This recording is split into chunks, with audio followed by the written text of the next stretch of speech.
So, for a lot of people getting into modern paganism, the Wheel of the Year is this really neat organized system: 8 sabbats, 4 solar points, 4 agricultural festivals. It feels like this perfect balance of light and shadow. Exactly. And on paper, it looks universal, precise, balanced. For someone new to paganism, it can feel like sacred order in a chaotic world. But that's not how the Irish did it, is it? Not even close. The Irish wheel was never so tidy. It was born from land, livestock, fire, and myth, not mathematics. You can't just overlay it on any landscape.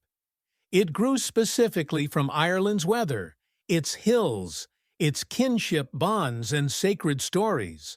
So, what's the fundamental difference? Like, where does the disconnect happen? Well, Wicca often begins in structure. The Irish tradition begins in relationship between people and their places, ancestors and their descendants, the rhythms of animals and the cycles of rain. That sounds a lot more organic. Exactly the word. To understand the Irish spiritual calendar is to step into a world where time was lived, not counted.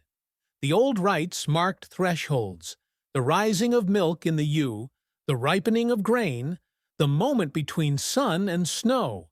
These weren't fixed dates on a wall. Wait, so they didn't have specific dates for festivals?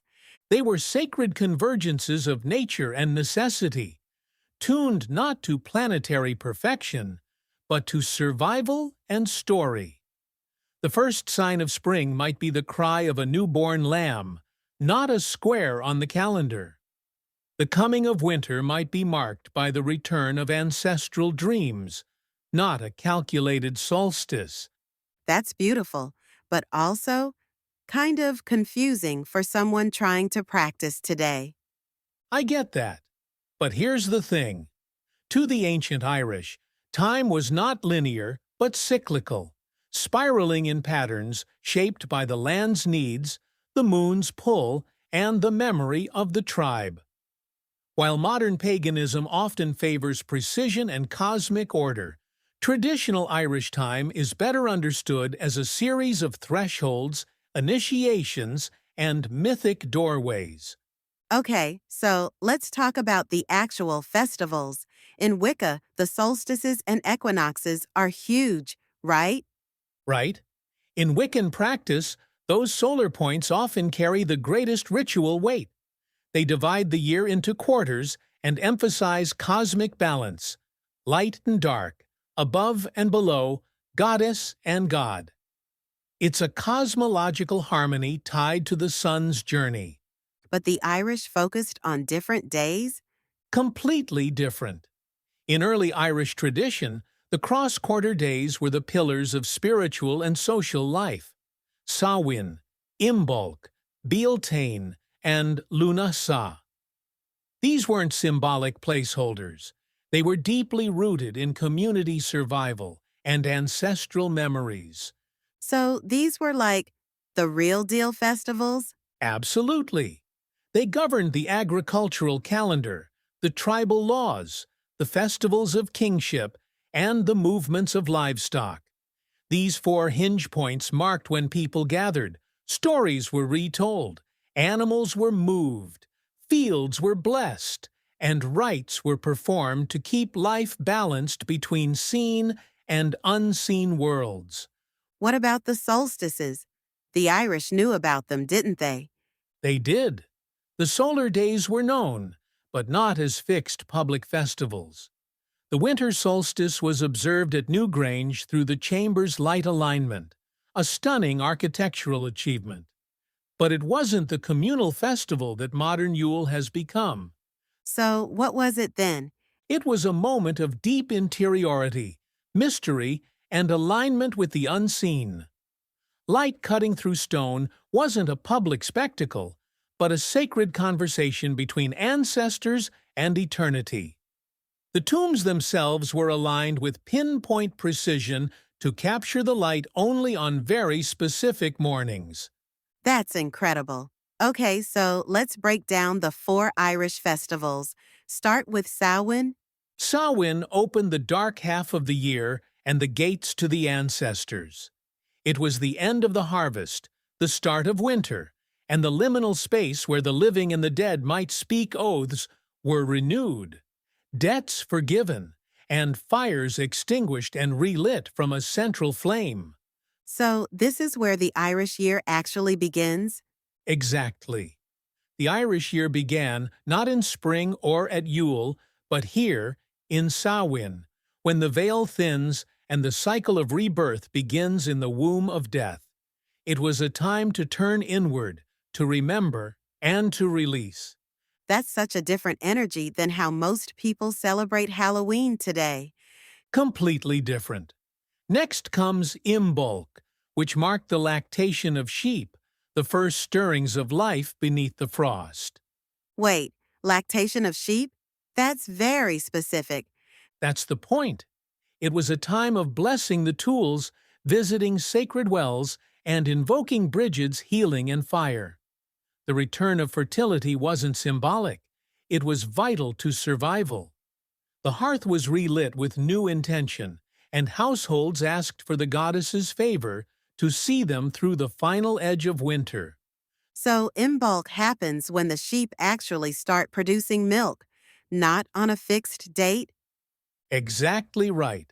Then we have Bealtaine, which brought the Great Fire, the pairing of cattle and lovers, and the opening of the summer pastures.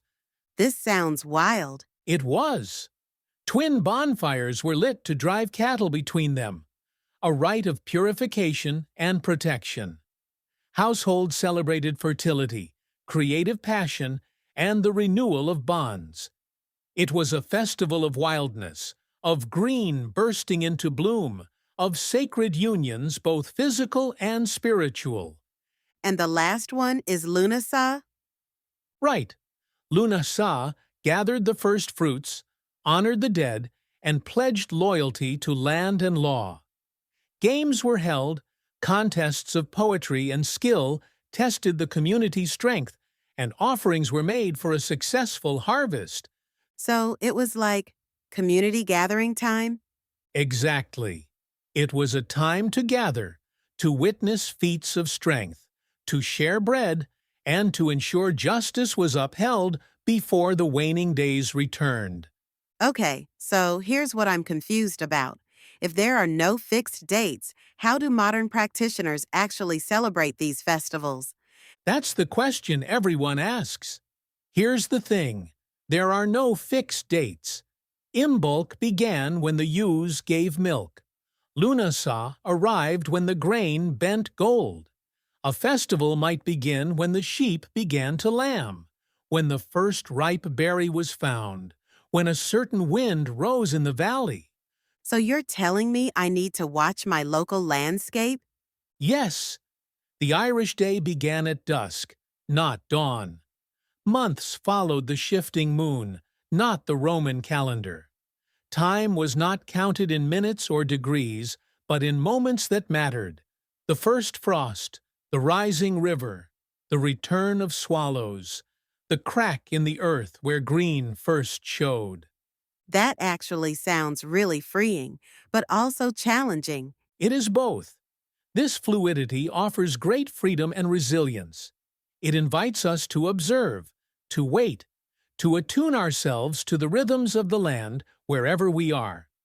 The Irish Wheel becomes not a fixed diagram, but a living relationship. So why does all this matter? Like, if someone's already practicing Wicca, why should they care about these distinctions? If you're walking an Irish pagan path, even from across an ocean, it matters that your rituals are rooted in the worldview they come from. Traditions carry the memory of a people, and when those traditions are transplanted without context, they can become hollow or misaligned. Can you give me an example? Sure. Calling on Brigid is not the same as invoking a generic fire goddess. She's not just a symbol of warmth or healing. She's a cultural force, a sovereignty figure, a goddess of the hearth and the forge whose presence is entwined with the Irish imagination. So it's about honoring the specific culture, not just borrowing symbols? Exactly. To mark Samhain is not to cosplay Halloween. It's to remember your dead, name them, feed them, and keep their place warm at your table and your altar. That's powerful. So what's the practical takeaway for someone listening to this? Understanding that Irish time is not Wiccan time allows you to return to the land, not just Ireland's but your own, with deeper respect. It teaches you to follow signs, not schedules. Follow signs, not schedules. I like that. Let the earth be your guide. Has the frost settled? Have the first flowers broken through? Let your celebrations respond to the truth of the season, not just the calendar. You don't need to recreate ancient Ireland, but you do need to be in dialogue with your place.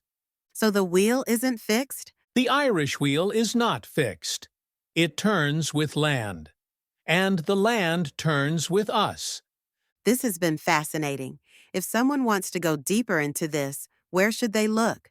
I've written an entire book on this, Living the Irish Wheel of the Year, launching February 1st, 2025.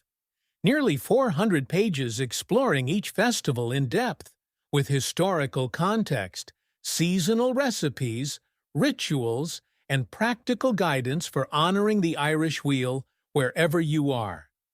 That sounds amazing. Thanks so much for breaking this down, Adam. My pleasure, Rachel.